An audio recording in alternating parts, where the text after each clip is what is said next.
All right, time right now is 7:13. We've been talking about the clock ticking toward President Trump's 8 p.m. deadline for Iran to reopen the Strait of Hormuz or face the threat of massive U.S. strikes. With tensions escalating and no clear deal in place, the next few hours really could have global consequence. Joining us live this morning to break down what happens next and really what this could mean for U.S. foreign policy is Joshua Schifrin, an associate professor at UMD School of Public Policy. Thank you so much for joining us. My pleasure. Thanks for having me. So we are just hours away from that 8 p.m. deadline. What realistically could happen in the first 24 to 48 hours if we don't see Iran comply, maybe if there's not a clear deal lined out? Sure. Right. Well, I think in the first 24 to 48 hours, two very different things will happen. Number one, the U.S. and perhaps Israel will expand the scope of their strikes upon Iran, taking out civilian infrastructure. We've had threats of attacks on power plants, on bridges, and other civilian transportation nodes. So we're going to see an expansion of the air campaign, number one. We could see ground forces introduced, number two.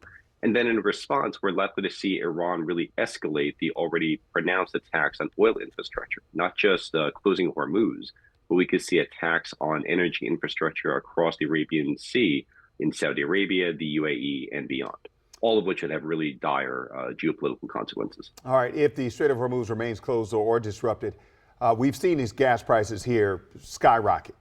How quickly could Americans start to feel the impact of this if this continues to escalate, if it continues to go in this direction?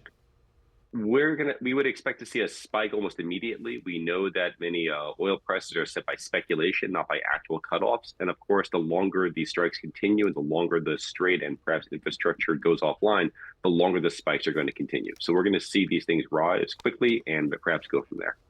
Look, you know, what we're watching in real time is a president who is incredibly hawkish in terms of foreign policy, right? And then we're seeing him surrounded with advisors.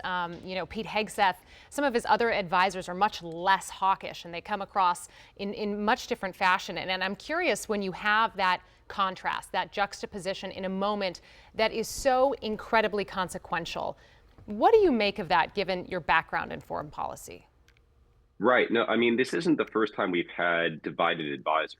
President George W. Bush had divided advisors as well. But right now, it's clear that the president's instincts are driving the agenda. He's spoken often about the success he had or feels he had in Venezuela driving this current approach. And of course, with Secretary of Defense Hegseth, Secretary of State Rubio really being hawks on this issue, and Vice President Vance being somewhat more dovish, I think we're going to see President Trump's hawkish instincts really reinforced, and it's going to take a real catastrophe or some real pushback to get him to change course, tragically.